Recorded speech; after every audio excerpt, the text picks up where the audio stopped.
Or it isn't here, 7. Okay. It's 7:03 PM, and I'm calling the September 10th, 2024 planning board meeting to order.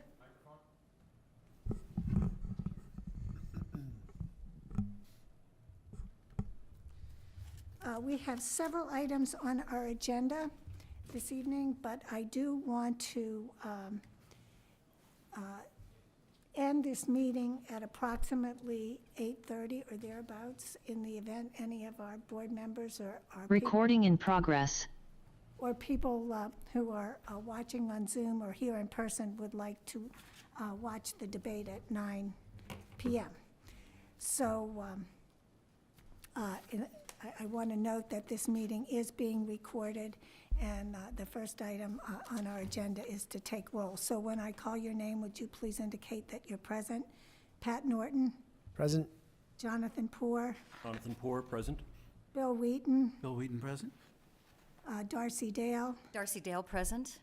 And Marnie Crouch, present. And Matt Hamel? Present. And Jeff Austin. Present. And I note for the record that Emil Dahlquist is not present, and Beth Herr is not present. So the first item on our agenda is a public hearing. It has, Patrick, you can corroborate that it has been duly noticed in accordance with state law, but a public hearing on the planning board's consideration of amended stormwater management regulations that are designed to implement the stormwater management bylaw that was adopted at town meeting on November 6, 2023. So I believe Alex Weschert from KP Law is here, but I think we do need to read the public notice. So, Exactly. Let So me read Patrick, that. could you do that? The Hamilton Planning Board shall conduct a public hearing on September 10th, 2024 at 7 PM at the Hamilton Wenham Public Library, 14 Union Street, Hamilton, and via Zoom to discuss and vote upon proposed regulations in support of Town Bylaw, Chapter 29, Stormwater Management. The proposed changes are posted on the Hamilton Planning Board website, webpage on the town's website, hamiltonma.gov. Any person wishing to speak on the matter should attend at the time and place designated. So, Alex, I think you can confirm that you have been involved in the development of these regulations, and I know Pat Norton has worked closely with you to develop these new regulations, and the planning board did consider them at a number of meetings, and so they do make some substantial changes to the existing regulations, primarily involving a preliminary approval or a determination as to whether a full-fledged stormwater management application has to be filed, and also the need for a permit is tied to steep slopes. But do either you or Pat want to make any comments about the regulations? I know we haven't really discussed them recently. Sure, thank you, Madam Chair. Alex Weissite from KP Law. Since our last meeting, Pat and I did make some final revisions to incorporate some of the suggestions from our prior discussions. I believe that the version you have in front of you now should address all of the concerns that were raised at the prior meetings when we discussed the amendments. And in my opinion, all of the amendments you have before you are well within the scope of the bylaw and should be ready for your review and vote. Right. Pat, did you want to add anything to that? Hold on. It has been a while. I'm just trying to get myself back up to speed on what, there was, did we align on the fee? I don't know if the fee was significant or not, but Alex, did we align that there was a $100 administrative fee, and then I think did we just cap it at 500 for the, Sorry, I'm running down to the bottom here. I think that was one comment that maybe we didn't, like, either run to ground. I'll leave that up to the town. I don't know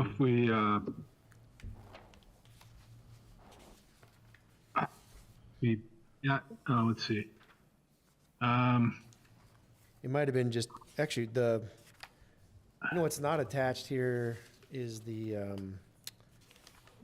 I think we were gonna make a Form, fee right? schedule, right? what's not attached, and I think what's printed this evening is the form. Oh, you know what? It does, it says, looks like a flat fee of $500. Yeah. And again, I think the form was a significant enhancement, if you let me call it that. Just in that, I think it really simplified for the applicant, the information that we were requesting, and formatted it in a way where it would be easy for the administrator to assess that it did indeed check the box of an administrative review versus a permit application process, and it had just some boilerplate data to include on the form, and then kind of outlined also more specifically the attachments required along with It it. says on page 2, 100? For the administrative, Okay. but like for the permit, for the stormwater Yeah, permit. for a regular Free. full stormwater management permit, I think it's 500. Yeah, Okay, oh, yeah, Okay. there it is, I got it. yeah. That's section 5. But I don't know if anyone had seen the form or reviewed the form, had comments on that. Well, the planning board had reviewed the form. Yeah. So the form is not a regulation per se. It doesn't contain, I'm struggling for the words, but it's not a regulation per se. It's a, as you say, it's something that will help Okay. the individuals administering the application. So it's more informative than a regulation. So I don't think that the fact that it's not here is a problem. Got it. Yeah, it's just an administrative item. Pat, can you just remind me whether it outlined the documents that were required for submission on the form? I just can't, I know we reviewed it, but I just can't really remember it. Sure, I believe it does. Yeah. it generically called them out. Okay. Yeah. Yeah. And something that came up, Last page. and something that came up in the past on other applications was, in general, in the Hamilton bylaws and regulations, missing an explicit instruction to show abutting buildings and abutting property features so that you understand context. Remember that came up in the high school application. The abutters were not shown clearly, and I just can't remember whether we covered that anywhere. That doesn't jump out at me in the regs. It might not belong in the regs. I'm not sure where it belongs. I just remember it's a deficiency throughout all of Hamilton's documentation. As far as like, yeah. When you submit a Defining drawing. what should be included as part of Yeah, it. yeah, and it might make sense in an application form. Mhm. Because it's not a regulation, it's just a request for clarity of information. That's right. So, anyway, that was just a minor question. Yeah, I mean, that could be like a clarification that's put on the, if there's a site plan. Right. Drawing referenced, including abutting properties. And adjacent buildings, or at least Yeah. beginnings of adjacent buildings, something like that. No, that's a good So- point, yeah. And that could be done at any point, I suppose. That we wouldn't have to vote on that, would we? To add that to the form? To add a sentence to the application form? No, I don't think so. Okay, so that could be dealt with in a different discussion. And, the thing with these regulations, they can be amended. It requires public notice, but, for example, if in 2 years we find that there's some type of problem, maybe not a serious one, but one that we want to address, we make the change, we have the public notice, and the regulations then get revised. Yep. That's why I say it shouldn't hold up this process. Yes, yes. I mean, the benefits to this far outweigh any Yep. future minor revisions. Yep. So do any other planning board members have any comments before I open it up to the members of the public or anybody who's appearing on Zoom?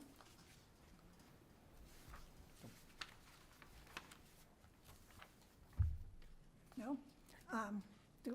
Do any of you have any comments on our stormwater management regulations? Do we see any hands up?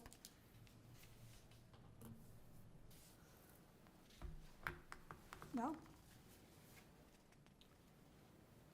Well, then I guess, I would make a motion that we thank you. approve the new stormwater bylaw. Second. Second. Regulation, rather, just to Regulation. clarify that. That's the motion. Regulation, yes. Stormwater bylaw regulation. Okay. When I call your name, please indicate your Did we get a assent. second? Oh, Beth was the second. Okay, great. Second, yeah. Pat Norton, Pat Norton, aye. Jonathan Poor, Jonathan Poor, aye. Will Wheaton. Bill Wheaton, aye. Beth Hurd, I note for the record, she appeared late, so she's here. Aye. Darcy Dale Darcy Dale, aye. and Marnie Crouch, aye.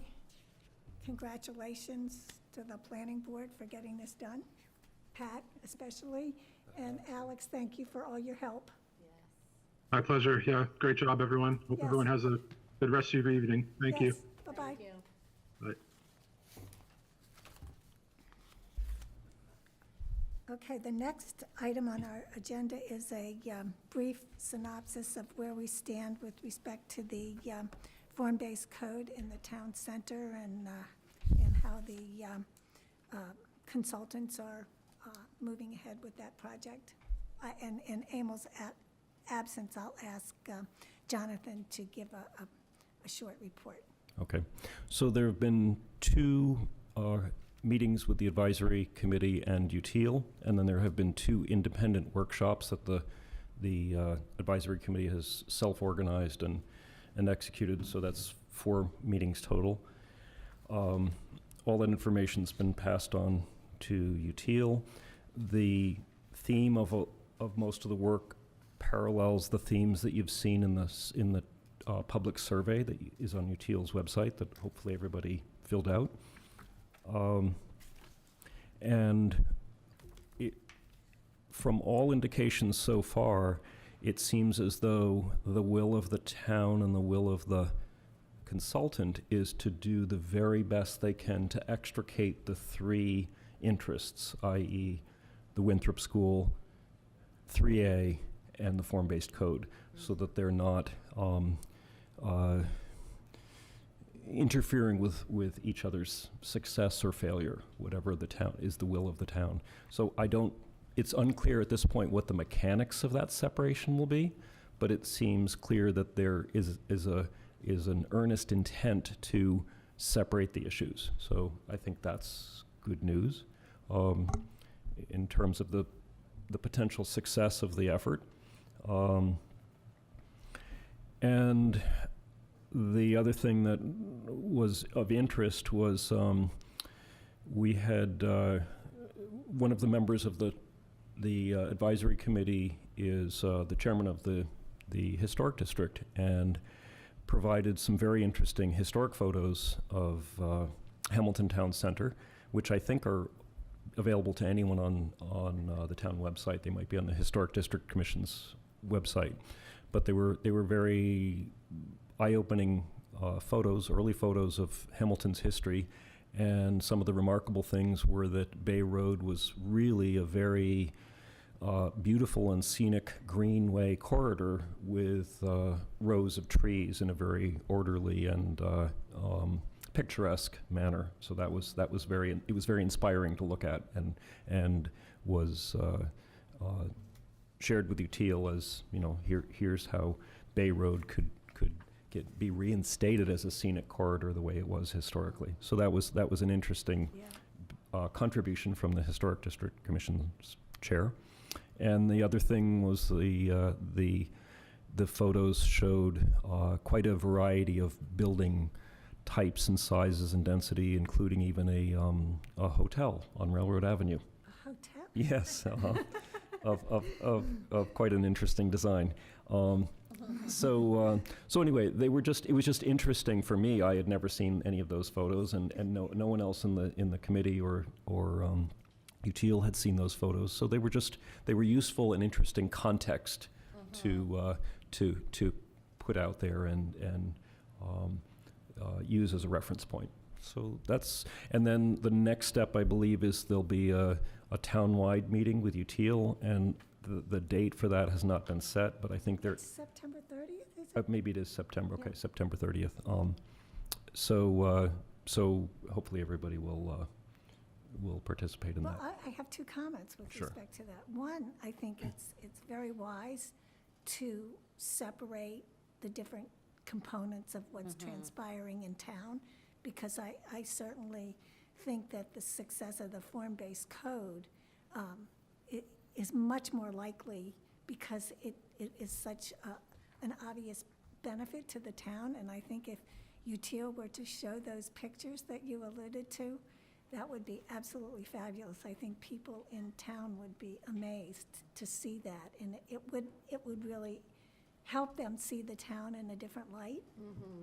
Again, those pictures, I believe, are available to the public on the town website. It's just a Right, matter of but I finding mean, where they are. If they just chose a few, just to Sure, show, it would be absolutely. great. Yeah. So with respect to 3A, I just want to inform planning board members that the town of Hamilton did file its amicus brief with the Supreme Judicial Court, and it's my understanding that oral argument with respect to the town of Milton, with the Attorney General versus the town of Milton, is now scheduled for October 7th.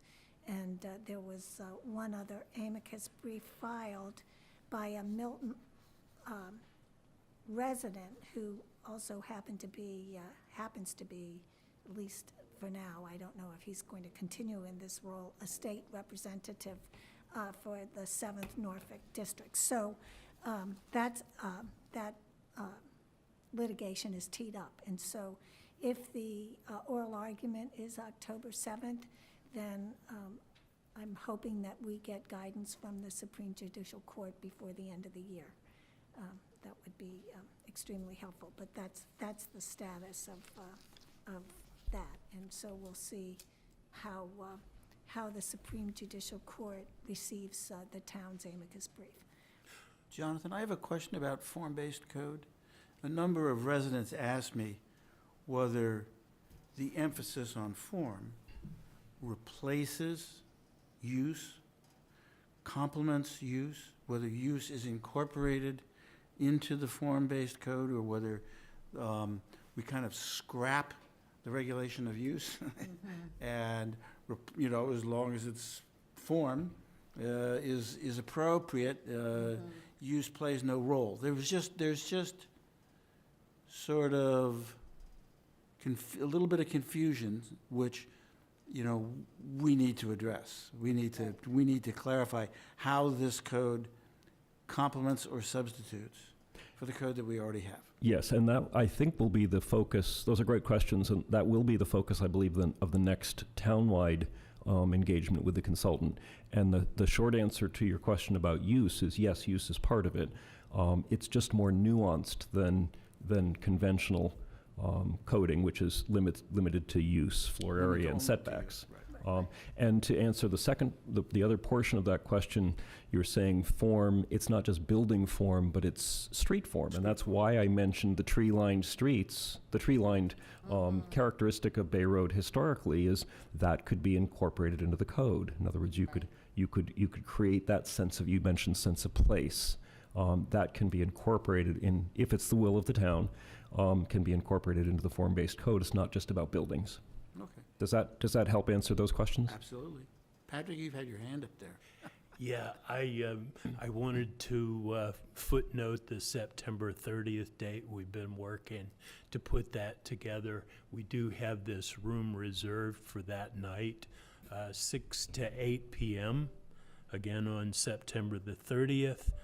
The content of the discussion, as UTIL conveyed to me, is that this workshop will offer an opportunity to understand and share feedback on a draft framework for the town center form-based code.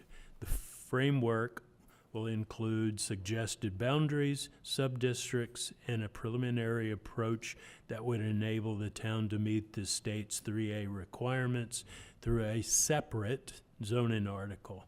Beyond seeking input on this draft framework, we'll also be seeking input on initial ideas for the next phase of work, which will focus on how future town center buildings should relate to key streets and to one another. So that's the intended focus for the meeting as we are right now. So September 30th is a Monday, just, Yeah. Yeah. I know there's maybe a difficulty in scheduling these type of meetings and everything else that we do, but I think you keep in mind, like, the 85% of the families have children in the town who participate in sports, which are now happening on Monday nights exactly during this period, and you're excluding probably a pretty strong voice in people that would want to have input in the process by having it during the hours in which the kids' sports are practicing. That is exactly the period in which the majority of parents with kids in the school system here cannot attend. is there any day of the week or There's certainly times, like, the practices usually end, I mean, it gets dark at 7:30 now, so if you start at 7:30, then all the parents can attend, because they don't practice past that point anymore. So It's too dark. Yep. delay it an hour and a half, delay the start an hour and a half, and you include a lot more people. Well, Patrick, maybe you I'll could convey take that. that under advisement. And I think Because the other thing that we say that the 3A and the initiatives are not necessarily tied to one another, but the geography and all the drawings that have been presented up until this point do very much represent the 3A graphical half-mile radius, whereas, like, some pretty significant open space elements of town and this library are outside of that. So I think I think that's just a thing to keep in mind. If that's the messaging that we're hoping to gain trust with the public on, that maybe the drawing should be reflected differently. Because you immediately go to, it's the same 3A drawing that's shown throughout all the discussions and in the surveys and in the website. I think if we included a town plan that was different than the 3A plan, it might Again, I think help. as the mechanics of how they separate it become clearer, Yeah. they'll be able to adjust the graphics to reflect that. That'd be But good. I don't think it's clear enough yet to get there. Right, So, and- but they're and working on it, I believe. Just and this is me speaking personally, I do not anticipate that the Supreme Judicial Court is going to say that the actual statute is not effective. I think they might look at the guidelines, and they might look at the penalties for noncompliance, and they might look at the Attorney General's power to enforce the statute, but I don't think the statute itself, the 4 paragraphs or so that's set forth in the statute itself, is going away. And the interpretation through the guidelines might change, and the penalties that might just be limited to those that are set forth in the statute, which, if that's the case, the town can make a very informed decision about whether they would want to forego that funding. But I just caution that the statute itself is unlikely to go anywhere. It will remain on the books. But that's my take. And it's not one of the legal issues that the Supreme Judicial Court asked anybody to brief. So that's not part of the argument that the law itself is in any way, shape, or form infirm. So I just throw that out. And so one of the things, though, that they have asked to be briefed is whether or not the penalties are limited to the four corners of the actual statute. Right. And if that's the case, then the townspeople can ascertain how much money they have gotten from those sources of funding that are listed in the statute, and they can determine whether or not they want to forego that money now and in the future, or whether they think having that money is more important. So that will be the decision point, possible. Well, actually being able to apply for the grants is more important because we aren't guaranteed the money, Right. correct? Well, Yeah, whatever yeah. it is, I mean, Yeah. exactly, that's a technicality. But, if you don't comply with the statute, Correct. you don't have to So- apply because you're not going to get so- it. Yeah, exactly. So carrots are okay, but sticks are not. Right? Yes. Okay, so that's just a nuance there. That's So, helpful, thank you, Marnie. you're welcome. So the next item on our agenda really pertains to the memo that I circulated. And so I don't want to get into the nitty-gritty of it, but I do want to raise just a few preliminary matters. And so it starts with the master plan. And so I'm going to turn to Patrick and ask him, what is the status of the master plan? Because we approved the master plan on August 6th, and before I came to this meeting, I checked the town's website to see if the master plan was on the town's webpage, and it is not. So I don't really understand what the holdup is for getting that document out to the public. There were some desired formatting changes from AML and the process that the board agreed to. We currently don't have a person who has the ability to put that together. So I know that Joe is in the process of hiring an administrative assistant who will have the ability to do that in the near future. I think it was just the insertion of some of the maps. Was that the issue? Because most of the tables and that type of thing were in the materials that AML provided. Yeah, as was described to me, there were just too many formatting changes to be able to do that, in sort of a linear fashion. So they've told me they needed someone who had the ability to do that. I cannot, my administrative assistant cannot. I'm understanding that Lori Wilson has tried and cannot. We're attempting to get a person who can.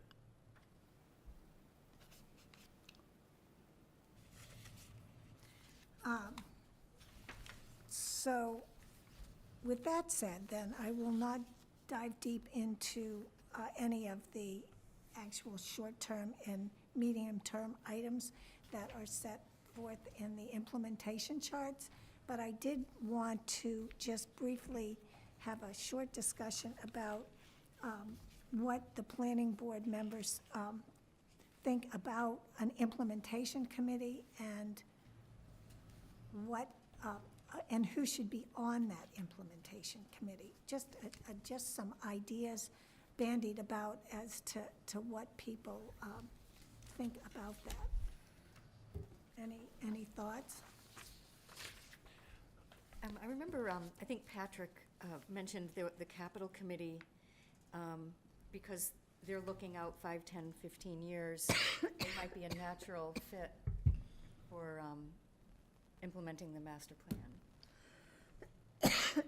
I think there are some legislative things like, areas of town bylaws or zoning bylaws that, would need to be changed from time to time that maybe the capital plan wouldn't, or capital planning committee wouldn't be aware of, but that's how planning boards and capital planning committees ought to be working together, in my opinion. And, so many of the suggested elements and projects that come along, they do come to the capital planning committee that, I think that's the natural place for them to be without us needing to create yet another committee or board. Right. I think that probably a representative from the select board, from the planning board, the Conservation Commission.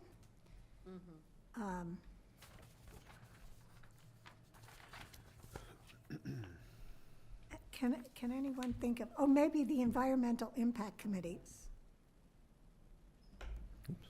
Because some of the elements in the charts did involve energy conservation and sustainability and resiliency. Does anybody else have any thoughts? Well, should there be a financial component or budgetary component to the The member makeup? of the FinCom? Possibly. Yep.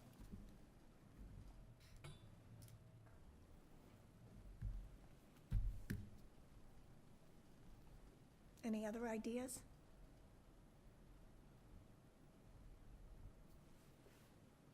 Do you have any ideas?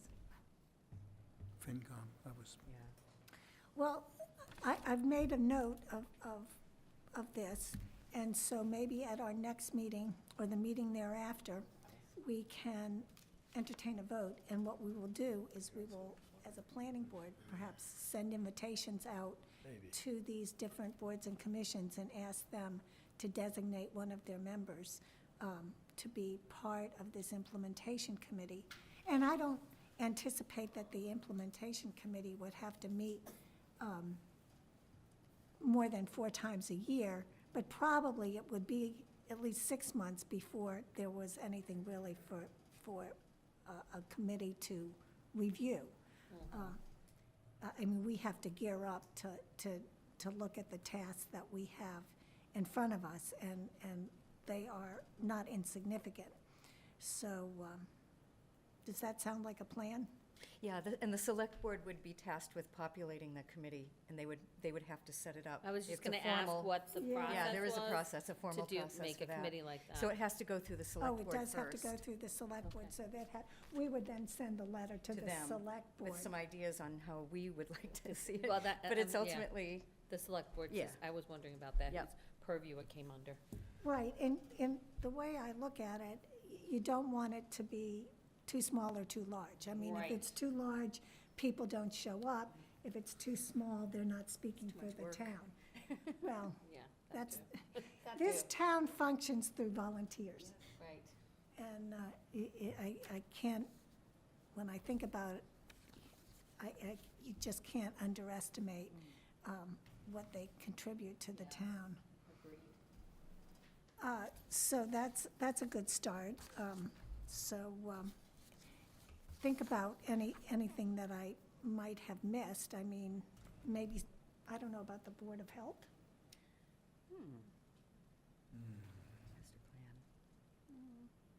master plan. I don't see a role for the Board of Health. No, I think they could probably be excluded. pardon me? I think they could be excluded. Right, okay. Well, if we missed anything, we'll have an opportunity to revisit this. And the other component of Chapter 4 of the master plan, apologies that it's not available yet, was the preparation of a map showing areas subject to conservation restrictions and maybe topography. And so, I don't know what precipitated this Google search, but I looked into topography today about seeing if the GIS map and it can be married to a topographical map. And the U.S. Geological Survey said that most geographic information systems, that's GIS, vendors do not yet provide geospatial PDF input capabilities. U.S. topo maps are derived from GIS data sets and are formatted as PDF for the benefit of non-specialist users. We consider the product to be primarily an output of rather than an input to GIS. But they go on, we recognize the demand for symbolized maps in GIS, and we are working on a companion product that will provide most US topo content and presentation in GIS-friendly packages. So that's something to explore, and it's not inconceivable that we would just have to reference USGS maps along with the GIS maps that are available on the town's webpage. Well, actually, you're shunted to another webpage, but you can access through the town's webpage the GIS maps for Hamilton. So, If the goal is to delineate, for example, steep slopes, the right, challenge with GIS maps is they tend to be sort of broad brushstroke. Same, for example, when you look at like FEMA flood maps or things like that, they're very broad brushstroke. And they don't get into the nuance of what's actually there as a field condition.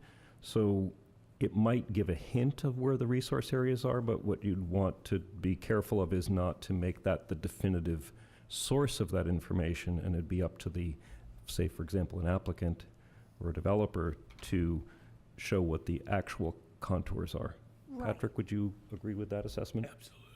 So you just want to be careful that if you do one of these maps, that you position it carefully so that you disclaim it as it's indicative but not exhaustive. Just like when towns show wetlands change year to year. You know, when you flag a wetland, it might be different next year than it was last year. Not that topography changes, but it's hard to make a nuanced map granular enough so that an applicant can actually use it. So it's really, the burden is on the applicant to get more nuanced information. So I guess my question, I'm not trying to dissuade us from doing it, I just want to make sure that we're clear on what the purpose is. Right, and I think that we're talking about two different purposes. So certainly an applicant has to get more granular than what I'm thinking of. But I thought when we were talking about the master plan, we wanted to get a sense of the topography, so we had an idea of where any future growth in town would be most able to be accommodated. Yes, and so my only point is to make sure that the information is positioned properly, that it's an indication, not definitive. Not That's all. definitive. And that's just a disclaimer, that's all. Right, right. But do you think that would be something that would be very helpful? Yeah, it would be helpful. To have a map that Yeah. that did show those conservation areas and did show areas that are likely to be, if not impossible to Yeah, develop, yeah, but very more difficult to difficult develop. by Yeah. degree. Yeah, no, that would definitely be useful. Okay, did anyone else have any specific comments with respect to those two items?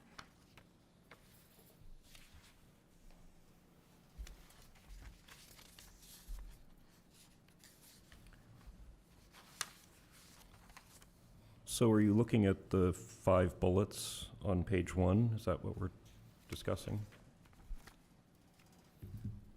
On the first 5 bullets on page Yeah. 1? Yeah, yeah. So, I've actually jumped ahead a little bit and looked at the implementation committee and the, right, but the first 3 bullets right, right. is that So- something you wanted to discuss, or? Yeah, I mean, I really wanted to just present an introduction to it. I know Patrick sent around just a fairly comprehensive synopsis of the law that was prepared by KP Law. But I have information. I did provide the planning board with information about the different provisions, and I went ahead and actually started trying to draft what might be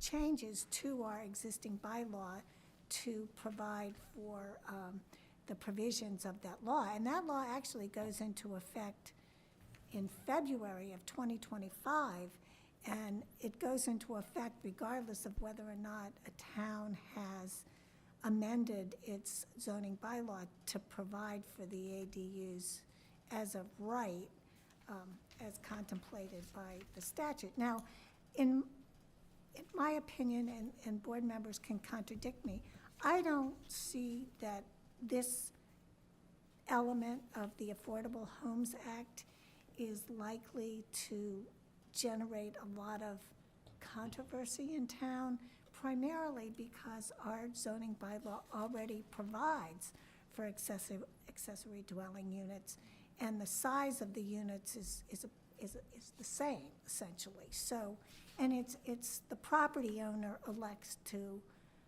add the accessory dwelling unit either in an existing house or as a standalone And all we unit. have to do is be sure that our accessory bylaw Complies with- complies, doesn't have any contradictions Right, with the new state law. right. Yeah. Right. So unlike 3A, it's not, some, requirement in a zone and this and that and the other thing. The property owner will always have the right not to build an accessory. No one's telling them they have to. It's just that if they have the means and opportunity or desire to do it, they will be able to do it. And of course, the site plan review remains, and their septic systems and all of that, that all have to be dealt with. So it isn't, it seems to me, in a sense, a better way of generating, and I spoke with Patrick, so this is his view, and I'm parroting it, a better way of creating additional housing than 3A. I'm wondering, I'm just curious, it says modifications of the exterior of the dwelling shall be completed in a manner that maintains the appearance of the dwelling as a single-family dwelling, and it goes on, it shall maintain the appearance and essential character of the accessory structure, and that it will function as a separate unit.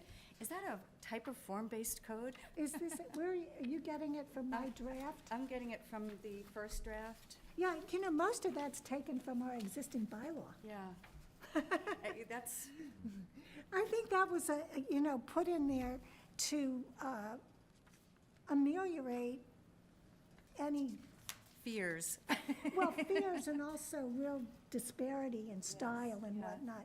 Right. To prevent an interruption in the character of the neighborhood. Right, so I was wondering, is that a type of form-based code Maybe it is. Right. in the suburbs? I can recall when that set of modifications were undertaken, the desire was to have buildings on the same lot that were visually congruent, Right. rather Right. than having an A-frame on the Right. same Yeah. lot as a colonial. So I did, when I put this first draft together, and believe me, it's a first draft, subject to being torn apart. And I will have to go through it, I'll go through it over and over again. But you do need a special permit in the event you are to want to put more than one accessory dwelling unit. The statute, unfortunately, Will we consider a limits? little weird. Say if somebody wanted to put in half a dozen, say if they had 2 acres and they wanted to put in half a dozen? yeah, that might be a problem. So first one's a pass, second one's a special permit. Okay, yep. So, yeah. Got it. And then, obviously, too, the town can implement regulations or put right in the bylaw that the accessory dwelling unit can't be used for short-term rentals. Like Airbnbs. Airbnb, Yeah. exactly, and that's generated a lot of controversy, like Yes. on Nantucket and elsewhere. Gloucester, too. Oh, really? Oh, That's part of the housing crisis is being created by. Yes, by a Because lot of people are corporate. buying Yep. these. Buying up things rental units and Right, and renting them So they're not short-term. available to They're people. not there. right, Want to live there. right. So The it's only, complicated. the statute eliminates the requirement of owner occupancy. So an owner, I believe, would have to go through the process of having the accessory dwelling unit created, but the property owner doesn't have to live in the main house, which was the case under our bylaw. Oh, interesting. Yep. So, Of investors coming in. yeah, so we can And you're continue, effectively creating a two-family well, from a one-family. Well, If we, the owner doesn't live in it, then it's going to be rented. So you'll be creating 2 rental units two rental units. to replace Potentially. one And will owner any of occupied. this be included in the inventory of our lower? SHI? Yeah, SHI. Not if it's not, like, under the affordable. It would have to be It would deed ha- restricted, I think. Yeah, it would have to be deed Would it add to the 40B requirement, because we now have another unit? Oh, I don't So know. for every 10 ADUs, we'd have to have, Let me think a minute. You know, I don't think anybody's going to try and do a comprehensive permit for an ADU. That seemed to be an expensive proposition. Do you have any thoughts on that, Patrick? I mean, if you deed restricted it to 80% of AMI, would that count toward the SHI? I would think so. Maybe it would. But then the second question, I think, is a really important one, is if everybody did that, then we would double the number of units in town, and then that would. 40B would then- be invoked. And then that could, if she's saying, it does an accessory dwelling unit count as a separate unit?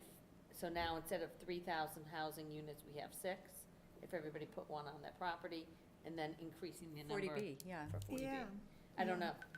I don't know. I don't think that many people are going to be adding accessory dwelling units. Over time, they might. It might, but I don't I would think that there's imagine. going to be a boom, given the present interest rates and just the whole, I mean, if you have ever built a house, I have. Back when we did the tinkering on the ADU bylaw, I made this suggestion for consideration.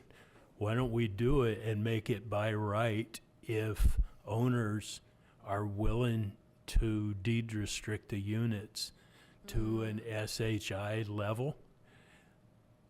It didn't go any further than that, but I thought it was a good idea then and now. Right. well, Patrick, maybe, you know, if you have, well, I was going to say if you have some spare time, but Well, and I think if you that, take a look at this and see what, Yeah. you know, it was really, it's literally a first draft, and it probably can be improved substantially. Again, the legislature, in its wisdom, authorized the issuance of guidelines. Why? You know, guidelines, I would think that they got an earful with respect to the guidelines under 3A, but it doesn't seem to me that this statute would generate legions of rules to implement, because the statute is pretty specific. Yeah.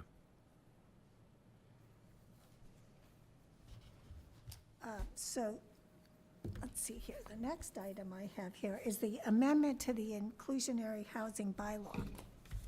And back in the day, when I was on the Affordable Housing Trust, I asked the members to address the ambiguities in the inclusionary housing bylaw. And Patrick has provided you with the 2 opinion letters that KP Law provided the planning board in conjunction with the project at 133 Essex. So what I've given you is the draft that the Affordable Housing Trust sent me with their suggested revisions. So I think we need to take a look at that and see if we're in agreement with what they're suggesting.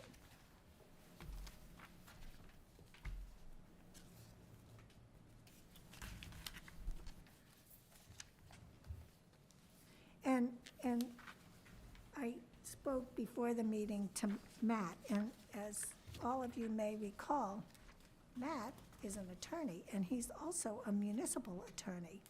And he generously agreed to really, you know, take the bull by the horns with respect to this and see if what the Affordable Housing Trust is proposing addresses the ambiguity, responds to KP Law's opinions. And then, if we can get this in good shape, this is clearly something that we could get on the warrant for the annual town meeting. I Marnie- think that would be sorry. very doable. Just to be, maybe put it simpler, that the thing we're trying to protect here, the ambiguity we're trying to remove is around how we calculate the in lieu of, the fee they pay in lieu payment of in lieu, providing. yeah, there were There's two. an argument around, I Yeah, remember, area median income, and, yeah, when you look at area median income, the first column is generally for a family of 4, and then they have different columns Yeah. for the size of the family unit. And if you're going to make a payment, it should be clear that it's not AMI broadly. It's AMI for a family of 4. Got it. So you can look and find the definitive number. That number changes. Yeah. That income level changes with Yeah. time, but you always want it to refer to family of 4 or whatever. You don't want it, you don't want an applicant saying, oh, well, we're gonna do family of 2 because this is a small unit, or we're Yeah. gonna, because you never know how many people are gonna live in the house, really. so there's more clarity around the fee and how to calculate it. Pardon me? More clarity around the fee and how to calculate it. Yes, the fee and how to calculate it, and the other issue that came up, and really, great minds didn't come to the same conclusion on that, was how to calculate the number of units that an applicant would be responsible for. And so, I think in the Affordable Housing Trust, they provided an example of how to calculate it, but whether we could add other language that would make it clear. You really want that to be clear. And the other thing you want is if you want to be able to either add it up, if it falls through, in an increment, you might add. Cut around, yeah. Round it up or whatever. So those were the two things that really caused controversy, and I think that the fix is not going to be that difficult. And that's something we could get done pretty quickly. And so, Marnie, is there any provision for keeping all these affordable homes in perpetuity affordable? well, in order to be on the SHI, they really do have to be deed restricted in perpetuity. Okay, good, yeah. So, I just saw in the paper how a place on Annie's Lane, which we subsidized 30 years ago, yes, sold for $1 million, and it's no longer in our inventory. some of those. We that- subsidized that for, Some of those were deed restricted for 30 years, and those people. that's what I mean. they hang That's on not to in 'em. perpetuity, but it should be in perpetuity. Right, so all the projects that the Yeah. Affordable Trust was involved with, when I was on it, are deed restricted in perpetuity, and that includes those units at Willow Flats. Yeah, we have to make sure that they Absolutely. are going forward. Absolutely, absolutely. Just as an aside, the first issue that I encountered on the Affordable Housing Trust were the units on Asbury Street, the Right. 2 houses. They were transferred without any deed restriction at all, and those people could have really kicked up their heels and made a fuss, because they got those properties outright. But they were great, and so those deed restrictions were recorded, and they're in perpetuity. And so the final bullet point is an amendment to the GPOD, and we have discussed that in the past, and whether or not Water we would protection. want to just make that one very small change to the GPOD, or look at it more broadly, is something that we should consider. And that's not in the master plan, and that's why it's here. And you could do that probably in pieces. You could do the short-term small fix and then have an engineer evaluate it and kind of revamp the bylaw more comprehensively. I do have some documentation of how the bylaw was originally crafted after the consulting engineering firm who helped the town create the bylaw helped them craft it. And so I have that documentation courtesy of Dave Thompson. And so we can look at that original form of the bylaw and compare it to the current form and have a discussion around that. Absolutely. And maybe because you have that, you could, in a sense, lead that discussion. Sure. Yeah. I think that would be very helpful. So, given that I do want to keep this meeting relatively short, I think we can move on then to board business. And I have a piece of new business. there you go. Okay.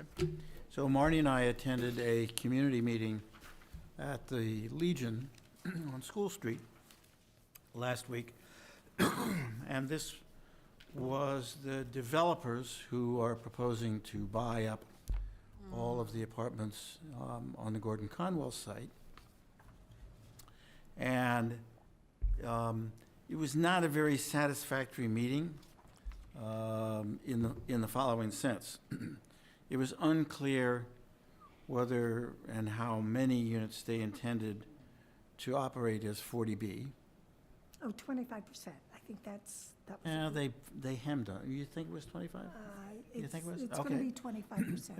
It would be 25%. They're working on it. The other thing that was really disappointing, would be disappointing especially to Emil and Jonathan, is there was zero planning going on. What they intend to do is to carve as small amount of land as they can around the units, and not to do any site planning or additions to the units. And simply to refurbish the interiors and rent them. And they have done this with dozens of other buildings in Massachusetts. They had some pictures of how they do this. But it involves essentially no site planning. And the interesting thing is that they carved out of the land that they would buy, Pilgrim Hall. So The they wastewater treatment center. and the the sewage treatment center. So Pilgrim Hall would be continue to be owned by the seminary, and the sewage treatment plant would be continued to be owned and operated by the seminary. And these 209 private units would dump their waste into a sewage treatment plant owned by somebody else. And you can write complicated contracts for that, but it's sort of not an ideal situation. And it didn't deal with anything to do with Pilgrim Hall. There was no attempt in any way to say, gee, maybe we should, convert that into some kind of facility that would connect in with the apartment units, such as the planning that we had done, extensive planning we had done over the last year or two. So it was a very limited proposal to simply buy the structures, operate them as, a mix of 75% market rate housing, 25% 40B, and that would generate enough income for these developers to pay, I don't know how much, to the seminary, which would satisfy the seminary's financial needs. So it was very constraining and very limited. The abutters were, in some sense, reasonably happy because it didn't involve any change. Right. There was no planning going on. There was some talk about, did they want to make the exit on Bridge Street an entrance and an exit? And they said, well, but we're actually not buying the piece of land on which that entrance and exit happens. We're buying the parking lots, but we're not buying any of the streets, any of the circulating streets. The seminary would continue to own the strip of land that has the entrance onto Essex Street and the exit onto Bridge Street. So they were doing the absolute minimum possible Right. to simply convert the units from dormitories into apartments, make some money, and sell pay Gordon Conwell the present discounted value of that income. Right, and so I make two comments with respect to that. You know, on the one hand, to the extent there's a binding agreement to have 25% of the 209 units that are in those apartments deed restricted as affordable, then the town satisfies, at least for now, That's what I was its gonna ask. obligations. Yeah, and that gets us to 10%. Yeah, it gets us to 10% for the SHI. That's the upside. The downside is, it seemed to me that there was still no, what was Rick Mitchell's word? Clarity with respect to how the property would be handled, the responsibilities for the roads, the responsibility for the stormwater management system, how are costs going to be apportioned? I mean, the maintenance costs, the future costs, because that stormwater management system there that they have now, the wastewater treatment center, and I misspoke, it is a wastewater treatment center is old. I'm not saying it's obsolete, but it's by no means state-of-the-art. So there are many aspects of that, of that, how this will fit together, and how, I don't even think that the metes and bounds have been determined. No, I So don't it's either. just like- I mean, if the people in the apartments, you know, have a problem with snowplow removal, they can't go to the owners of the apartments or the managers of the apartments, where they can, but then the manager of the apartments has to go over to the seminary and say, hey, you know, do a better job of plowing, and, So I went back to our meeting of December 19th, 2023. And if you want to, you know, it was an interesting meeting. And that was the meeting where we voted to pause our work on the overlay district. And it was determined, if you will, that the town and the seminary would go forward with the development agreement.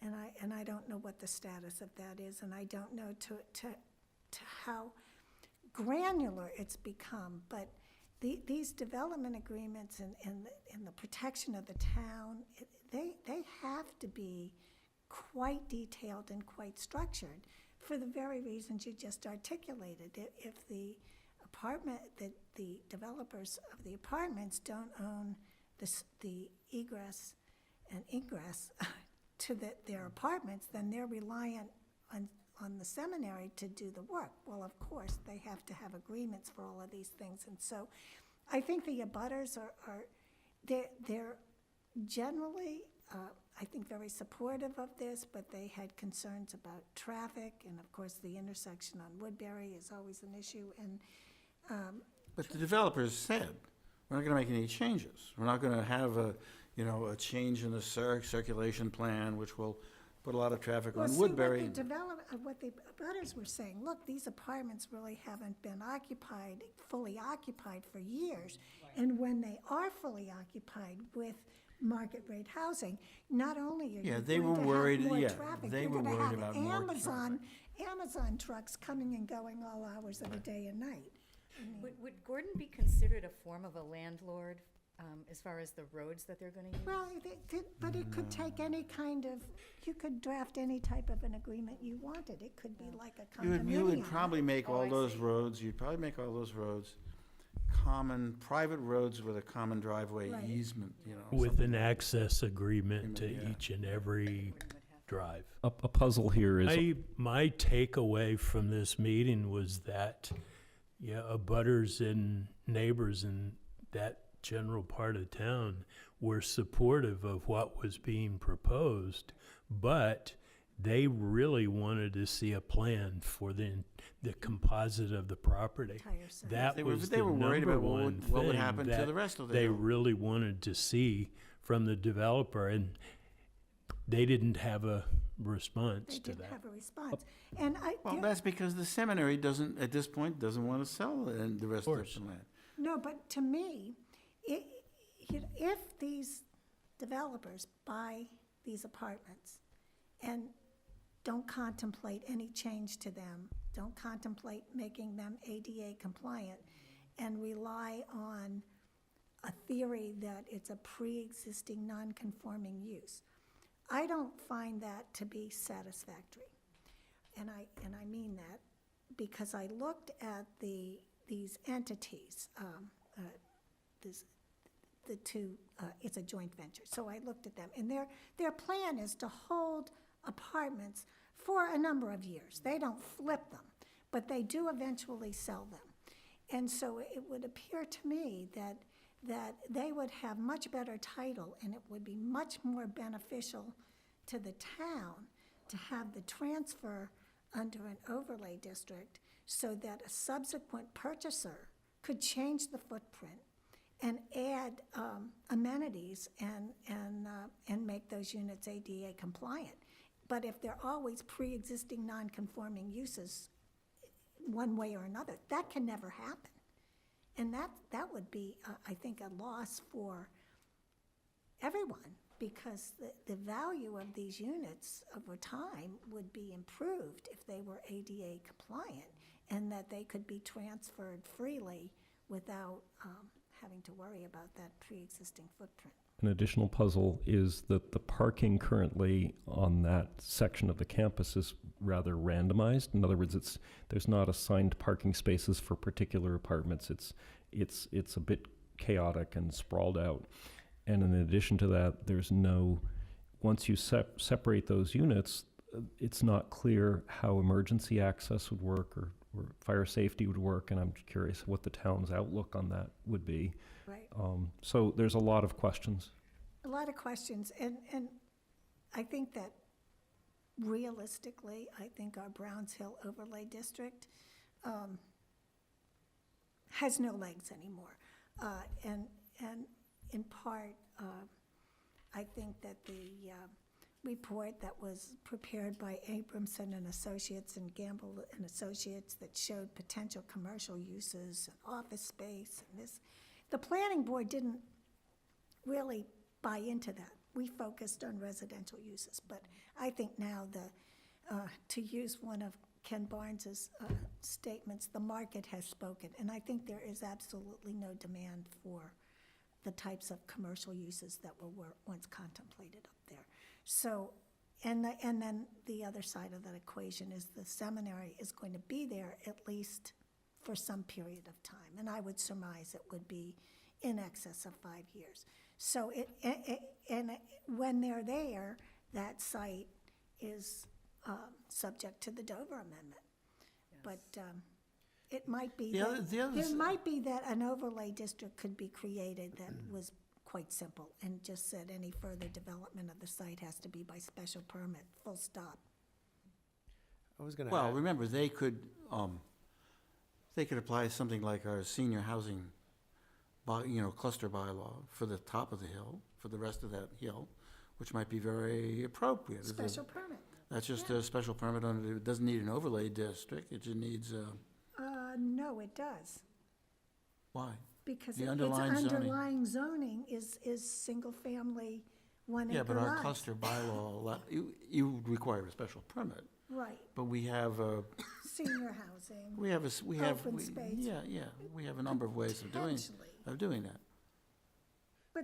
But I think we get to the same point, under an overlay district or not. It's all special permit at that point. And it would be Yes. residential. Yes. Was change of use discussed at this meeting? Because I think there was No. still a question of No, whether or no, not it the- is still protected by the Dover Amendment and whether or not this project would be governed by a permitting process or not. Because I've spoken to people that would argue that it is a change of use. Yeah, well, I think that we need to, This was a legal issue that we've been yeah, bantering about, there whether or are not, legal issues here. whether they can privatize those dormitories under a pre-existing use, legal argument, or whether they have to, come in and get a zoning change for making them, for Yeah, converting them. There are issues there because, well, it's my understanding the that select some of these apartments have been rented to non-students. So that has a They potential. said they've been rented potential- to people affiliated with the So either alumni or people who alumni work there. or They're not staff or, students. Yeah, yeah, They're not they're not students. students. So yeah, they're that, very to particular. me, calls into question the Dover Amendment. No, faculty, Yep. faculty, staff Faculty. housing. No Yeah. postgraduates who are not teachers. They may use those apartments eventually for students, but if they're not being used by students now and rented, even if the people there have some affiliation with the The school. Dover Amendment doesn't allow a university to have faculty housing? But they're not It's for faculty. staff, for staff, Well, maybe staff? for staff, staff. but if they're not staff and they're not students, anyhow, all for another time. And these are very complex legal issues, very complex. But it was just a shame to see, all of Jonathan and Amos, wonderful planning work for that part of the hill.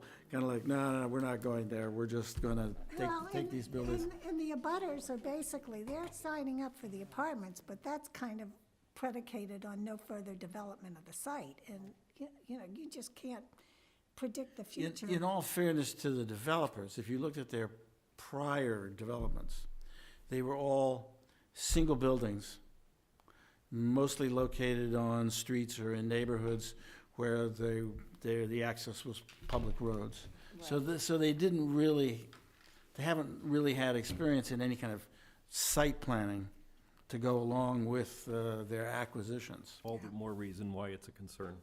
Right, but, bottom line, to the extent that we can get our SHI Right, under control, exactly. we have to be pragmatic, so we weigh these. And the trick is to come up with a solution that balances both and solves the problem. So let's, That makes I have one question. Is it possible to change our meeting date from October 8th to October 10th?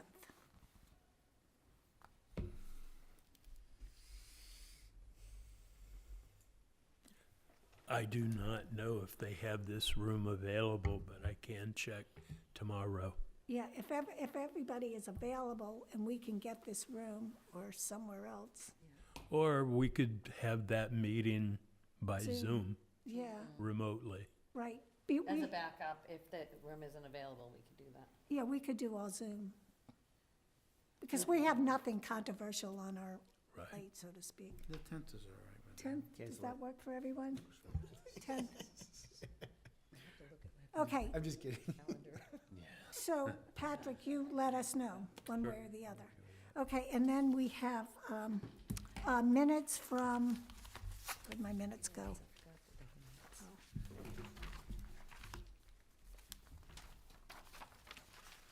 Yeah, so minutes from August 6th. So I went through them and made some stylistic changes. And I still didn't pick up that there was a typo in comprehensive, which I just noticed. And then I believe, Patrick, did you send out Emil's proposed amendments to the minutes? I believe I did. Okay, so his changes were substantial enough that I thought it was important that members look at it, and then if you have no problems with his changes, we can approve the minutes subject to incorporation of his red line language. Do we have the minutes in written form here? Yeah, the very Very last page. last document in your package there, John.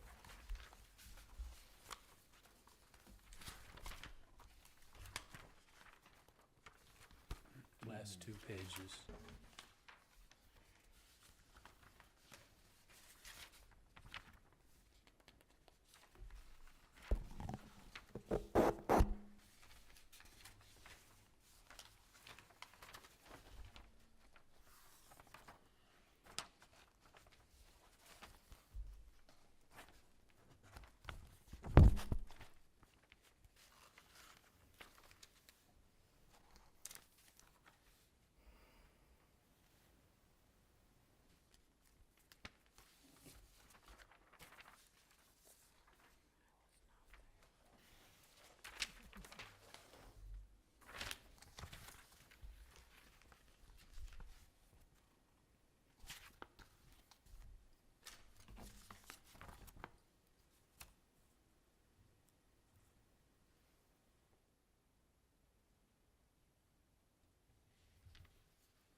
Does anybody have any objections to Emil's proposed changes?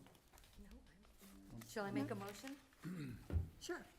I move that we approve August 6th minutes As revised by Emil. as revised by Emil Dahlquist. I Second. second that. Okay, when I call your name, please indicate your assent. Pat Norton, Pat Norton, aye. Jonathan Poor, Jonathan Poor, aye. Bill Wheaton, Bill Wheaton, aye. Beth Herr, I abstain, I wasn't there. okay, Darcy Dale, Darcy Dale, aye. and Marnie Crouch, aye. Patrick, would you like me to take care of this? Sure. Okay. Any additional board business or items for discussion? Motion to adjourn and go listen to the debate. I don't know what the second part is. I don't motion think the to adjourn. second part is. You don't We have have to. to? You don't have to go to the debate. All agreed? No. Did you just make a motion? He made a motion to motion. adjourn it and to watch the debate. We can only have it to adjourn. I amended my motion. Second. Okay. Pat Norton, Pat Norton, aye. Jonathan Poor, Jonathan Poor, aye. Bill Wheaton, Bill Wheaton, aye. Beth Herr, Aye. Darcy Dale, Darcy Dale, aye. and Marnie Crouch, aye. Great. I think this is a record.